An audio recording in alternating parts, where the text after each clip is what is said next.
राजस्थान के उदयपुर में कन्हैया कुमार के हत्या के मामला में आरोपी मन के पाकिस्तानी संगठन दावते इस्लामी के संपर्क में होए के बाद आगू आए के बाद भाजपा सांसद संतोष पांडेय ने रायपुर में संगठन ला पूर्व में जमीन आवंटन ऊपर सवाल उठाते हुए छत्तीसगढ़ में दावते इस्लामी के मौजूदगी के जांच के करिस मांग। राजधानी रायपुर में राजस्थान उदयपुर में कन्हैया लाल की बेरहमी से हत्या करने वाले दावते इस्लामी पाकिस्तान बेस्ड संगठन है। क्या इसी दावते इस्लामी संगठन ने छत्तीसगढ़ में राजधानी रायपुर में भूमि खसरा नंबर 409 रकबा 6800 हेक्टेयर ग्राम बोरिया खुर्द में रायपुर में डिमांड किया था।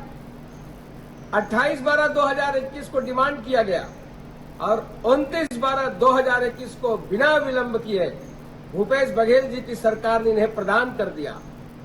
ये विषय अलग है कि बाद में निरस्त किया गया, किंतु जो डिमांड करने वाले हैं ये कौन है?